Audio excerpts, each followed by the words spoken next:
بسم اللہ الرحمن الرحیم، الحمد للہ رب العالمین والصلاۃ والسلام علی خاتم النبیین۔ تمام سننے والوں کو اگر آپ نے دیکھا ہوگا کہ پچھلے چند ویلاگز میں نہ تو میں نے یوٹیوب کو سبسکرائب کرنے کے لیے کہا ہے، نہ ہی اعجاز الحق کا جو فیس بک کا پیج ہے، ضیاء الحق شہید کا جو پیج ہے، میں نے اسے سبسکرائب کرنے کے لیے نہیں کہا، کیونکہ میں نے کہا جب آپ ہماری بات چیت سنتے ہوں گے یا دیکھتے ہوں گے تو شاید خود ہی آپ کا دل کر جائے کہ آپ اس کو سبسکرائب کریں۔ تو ایک بار پھر ریکویسٹ کرتے ہیں آپ کو کہ آپ اس کو سبسکرائب کریں۔ آج خاص طور پر صبح جب اٹھے ہیں اور تیار ہوئے ہیں، روزے کا رکھا ہوا تھا سب نے، تو جیسے ہی ٹی وی آن کیا تو پتہ لگا کہ بریکنگ نیوز آ رہی ہے اور اسرائیل نے جو ہے وہ ایران پر حملہ کر دیا۔ اور یہ ایکسپیکٹڈ تھا، کچھ دنوں سے یہ ایکسپیکٹڈ تھا، پہلے بھی ایک مرتبہ یہ ہو چکا ہے جو اسرائیل کے اوپر بہت سا حملہ کیا تھا ایران نے، اور پھر امریکی بمبار طیارے جو تھے وہ افغانستان پہ آئے اور انہوں نے ان کی نیوکلیئر سائٹس پہ حملہ کیا۔ میں تو ہمیشہ کہتا ہوں اتمام حجت کے لیے کیا، کہ شاید ان کو معلوم تھا کہ اب اس کو آگے نہیں بڑھانا چاہیے۔ ہمارا عشق ہے یہ دوڑ دھوپ، تیری عزت کی خاطر یہ محنت، یہ مٹی، یہ چوٹیں، سب اس ہرے پرچم کی عظمت پر قربان۔ جو اس ہرے رنگ کی حفاظت کرنا جانتے ہیں، ان کی حفاظت کو ہم اپنا فرض مانتے ہیں۔ وائٹل نیچرز ٹچ گرین، گرد و غبار، پسینے اور تھکن کو دھو ڈالے۔ وائٹل نیچرز ٹچ گرین، پرجوش پاک سرزمین۔ لیکن وہ ایک ایسا بچہ ہے جس سے کہتے ہیں کہ امریکہ کا، جو کہ روتا ہی رہتا ہے ہر وقت، اور رو رو کر وہ ان کو آرام نہیں کرنے دیتا۔ جو شخص نے 8 جنگیں رکوائیں، اس سے اب یہ 9ویں جنگ جو ہے شروع کروا دی، اور ضد کر کے کہ اسرائیل کو یہ خوف ہے کہ ایران جو ہے شاید اس میں ابھی تھوڑی بہت غیرت ہے، اور یہ کم سے کم اپنے باقی ہمارے گرد و نواح میں جو ممالک ہیں، کسی کا نام لیے بغیر، جو کوئی ابراہیم اکارڈ کے پارٹنر بنے ہوئے ہیں، ابراہیم اکارڈ سائن کیا ہوا ہے، کچھ وہ ہیں، کچھ پیس بورڈ میں جا کے بیٹھ گئے ہیں، تو باقی رہ گئے تھے ایران جو کہ باہر بیٹھا ہوا تھا، اور ایک قوت ہے، لڑنے والے لوگ ہیں۔ ماضی کے اندر ایران عراق جنگ کے اندر بھی ہم نے دیکھا تھا کہ 10 ملین کے قریب کوئی کتنے لاکھوں لوگ جو ہے وہ اس کے ان کے شہید ہوئے، پھر ان کے بھی شہید ہوئے، دونوں مسلمانوں کو لڑا دیا گیا۔ اور اسی طرح سے اب یہ نتن یاہو کا جو ہے ملاقات ہوئی ہے، نریندر مودی کا ایک دورہ ہوا ہے وہاں کا، جس میں انہوں نے بہت سے نہ صرف دفاعی معاہدے کیے ہیں بلکہ اسٹریٹجک معاہدے بھی کیے ہیں، جس میں کہا گیا کہ ہے ایک نیا الائنس بنایا جائے گا، ہیکسیکون، یعنی الائنس جس کو کہتے ہیں کہ 6 اس کے کونے ہوتے ہیں، ہیکسیکون کے 6 کونوں والا الائنس ہوگا، جس میں 2 میجر پاورز جو ہوں گی وہ اسرائیل اور انڈیا ہوگا۔ اور لازم بات ہے کہ ان کا تو گھڑ چھوڑ بہت پرانا چلتا آ رہا ہے ہندوستان کا اور اسرائیل کا، اور اسرائیل نے ہی ہندوستان کو کشمیر کے اندر جو ریاستی دہشت گردی تھی، اور ان کے ایڈوائزرز آ کر وہاں بیٹھے اور لوگوں پہ جس طرح انہوں نے اٹراسٹیز کمٹ کرنی شروع کی اور ریاستی دہشت گردی شروع کی، وہ سب اسرائیل کا پڑھایا ہوا تھا۔ پھر ان کے جو ڈرون تھے اس دفعہ بیان المرسوس میں، وہ بھی اسرائیل ان کو سکھا رہا تھا، پڑھا رہا تھا کہ کس طرح ان کو استعمال کرنا، اور زیادہ تر اسرائیلی ڈرونز تھے جو کہ استعمال ہو رہے تھے پاکستان کے خلاف۔ اب یہ اس ملاقات کے بعد ابھی واپس وہ پہنچ کر میرے خیال میں آرام ہی کر رہے ہوں گے مودی صاحب انڈیا کے اندر، کیونکہ وہاں تو ساری پلاننگ ہو چکی تھی، تو ایران پہ حملہ ہو گیا، اور آج صبح جو ہے وہ دیکھا گیا کہ اسرائیل نے ایران پر حملہ کر دیا، اور پھر امریکہ نے بھی ان کے ساتھ شامل ہو گئے، اور یہ معلوم نہیں کہ کہاں تک یہ بات آگے جائے گی۔ ماضی کے اندر تو کوشش یہ کی گئی ہے کہ بات چیت کے ذریعے معاملات حل ہو جائیں۔ بات چیت جو ہے وہ کافی حد تک آگے گئی تھی۔ انہوں نے یہ کہہ دیا تھا کہ ہم یورینیم سٹور نہیں کریں گے، ہم اس کو ایک حد سے آگے نہیں بڑھائیں گے، نہ ہی ہمارا کوئی ارادہ ہے کہ ہم کوئی نیوکلیئر بم بنائیں یا اس طرح کی کوئی چیز بنائیں، لیکن ہمیں سکھ کا سانس لینے دیں، ہمیں ایک آزاد خود مختار ملک کے حیثیت سے زندہ رہنے دیں۔ لیکن نہیں، پچھلی دفعہ اسرائیل نے اپنے جو، اور کچھ ہندوستان نے بھی جو خفیہ ایجنٹ اندر بھیجے ہوئے تھے، جنہوں نے نشاندہی کی اسماعیل ہانیہ کو کدھر مارنا ہے، فلاں کو کدھر مارنا ہے، فلاں کو کدھر مارنا ہے، کس چیز کو نشانہ بنانا ہے، یعنی کہ ایک پینیٹریشن تھی۔ اور آج ایک رجیم چینج کی کوشش کی جا رہی ہے۔ رضا شاہ پہلوی کا جو ہے برخوردار اپنا، اس کو لا کر وہاں بٹھانے کی کوشش کی جا رہی ہے، اور بے تحاشا کوشش کی گئی، وہاں پر مظاہرے کروائے گئے، اکانومی ان کی تباہ ہو گئی، کیونکہ سینکشنز لگے ہوئے تھے، اور لوگ سڑکوں پہ نکل آئے، اسٹوڈنٹس نکل آئے، ایک دفعہ انہوں نے روک لیا، انہوں نے پھر کوشش کی کہ نکال دیں۔ اب ان کا ارادہ یہ ہے کہ جیسے ہی وہاں پہ بمباری ہو جیسے ہی اسرائیل اور امریکہ مل کر وہاں بمباری کریں تو لوگ بھی ان کے ساتھ شامل ہوں، کیونکہ جب تک لوگ باہر سے اندر سے نہیں شامل ہوں گے تو باہر سے وہاں پہ قبضہ کرنا یا رجیم چینج کرنا بڑا مشکل کام ہے۔ اور مجھے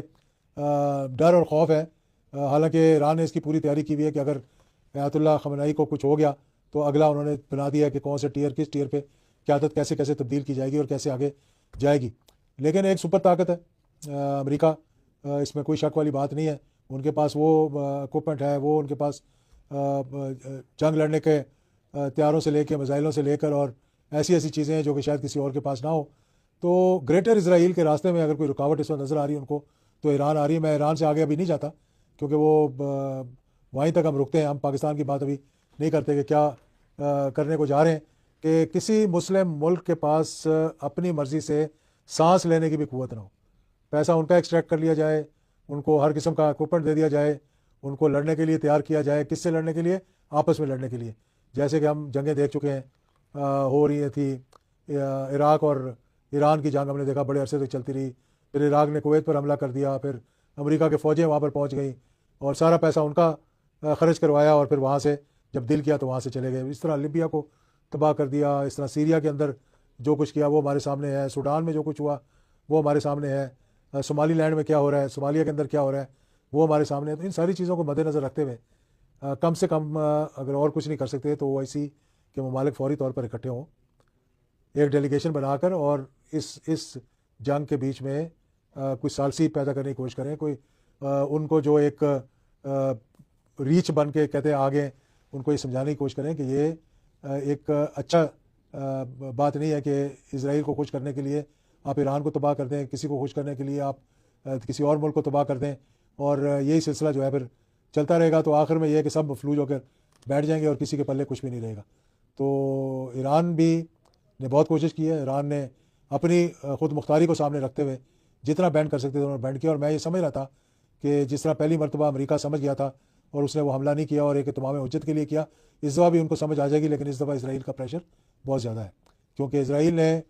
غازہ پہ قبضہ کرنا ہے، ویسٹ بینک پہ قبضہ کرنا ہے، اس کے بعد آہستہ آہستہ وہ جو حقبی نے کہا اس پلان کے مطابق آگے کو بڑھنا ہے، پھر وہ بیچ میں ایجپٹ بھی آ جائے گا، سعودی عربیہ کا بھی حصہ آ جائے گا، جارڈن کو بھی ختم کرنا چاہ رہے ہیں اور ویسٹ بینک پہ قبضہ کرنا چاہ رہے ہیں اور عراق پہ قبضہ کرنا چاہ رہے ہیں اور آگے تک یوفریٹس یعنی کہ دریائے فرات تک وہ پہنچنا چاہ رہے ہیں۔ تو یہاں تک اس خواب کو پورا کرنے کے لیے کس کس کو مسلنا پڑے گا، کس کس کے ساتھ دشمنی لینی پڑے گی، اور کیا جو کمزور ہیں کیا وہ اکٹھے ہو کر اپنی قوت کو ایک مٹھی کی طرح مضبوط کریں گے، یا پھر ایک ایک کر کے کوئی ابراہیم اکارڈ میں چلے جائیں گے، کوئی کہیں اور چلے جائیں گے اور پھر ایک دوسرے کو تباہ ہوتا دیکھ کر خوش ہوتے رہیں گے، یا کوئی آپس میں بیٹھ کر کچھ سوچیں گے کہ آگے کس طرح بڑھنا ہے۔ آج سے آپ بھی وائٹل ٹی کے پیکس لائیں and get a chance to win big with Vital پیو۔ ایران اور امریکہ کی جنگ، اسرائیل اور ایران کی جنگ، اس کے بارے میں کچھ دیر پہلے آپ سے گفتگو کی تھی، اور اس کے بعد یہ ہر کسی کو معلوم ہونا چاہیے تھا کہ اسرائیل اور امریکہ صرف دو چیزوں پہ انحصار کر رہے تھے۔ ایک تو یہ کہ اتنے ٹارگٹ ماریں گے کہ وہاں پہ بالکل مفلوج ہو جائیں، اور ان کے آیت اللہ خامنہئی کو بھی مارنے کی کوشش کی جائے گی جو کہ انہوں نے ٹارگٹ بنایا، لیکن ان کو یہ معلوم نہیں تھا کہ ایران نہ صرف اسرائیل پہ بلکہ جہاں جہاں امریکہ کی بیسز ہیں وہاں پر حملہ کرے گا۔ اور اب معلوم ہوا ہے کہ اسرائیل کے علاوہ انہوں نے کویت پہ، بحرین پہ، یو اے ای پہ اور دیگر جگہوں پر بھی حملے شروع کر دیے ہیں۔ اس کا نتیجہ کیا نکلے گا کہ یہ چھوٹے چھوٹے جو ملک ہیں جہاں پر امریکہ کی بیسز ہیں اور جو کوئی امریکہ کا ساتھ جڑا ہوا ہے، کوئی ان کی بیسز بنا کے بیٹھا ہوا ہے، کہ جب وہاں پر حملے ہوں گے تو وہاں پہ ریئیکشن کیا آئے گا۔ یہ تمام کے تمام ممالک جو ہیں یہ ان کے اندر بھی اتنے معاملات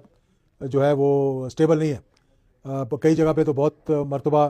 جو ہے وہ اپرائزنگ ہو چکی ہے، لوگ سڑکوں پہ آ چکے ہیں، لیکن کئی ایسے ممالک ہیں جہاں پہ بالکل کنٹرول بڑا سخت ہے، لیکن وہ ممالک ڈپینڈ کرتے ہیں سارے بیرونی لوگ جو وہاں پر کام کرنے والے ہیں ان پہ، یعنی کہ ایکسپیٹریٹس جو ہیں وہ کام کر رہے ہیں۔ تو اگر وہاں پر خدا نہ خواستہ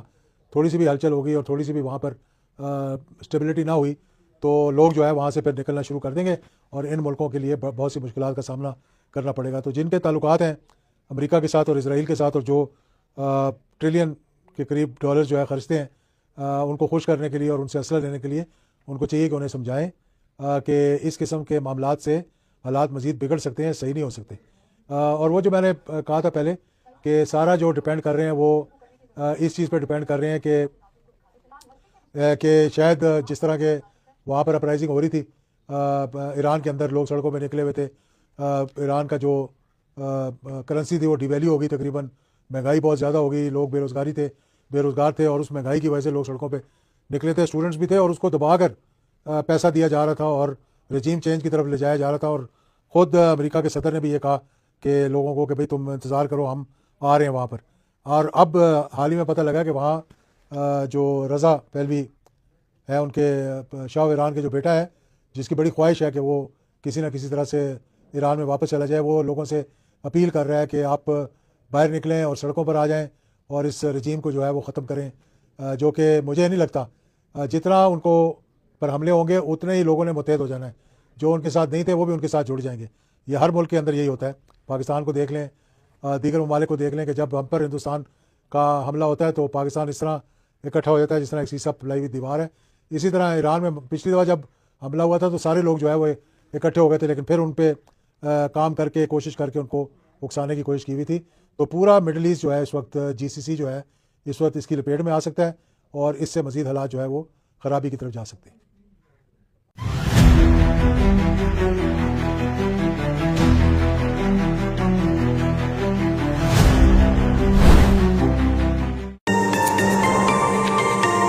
دنیا کا کوئی بھی بیوٹی سوپ آپ کو نہ تو ہوا میں اڑا سکتا ہے، نہ ہی سٹار بنا سکتا ہے. سب کہانیاں ہیں،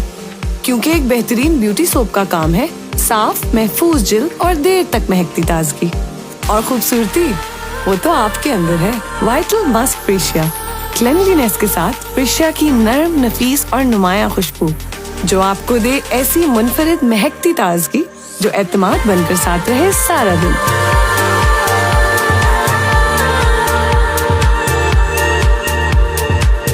وائٹل ماسک فریشیا، خوشبو اصل خوبصورتی کی.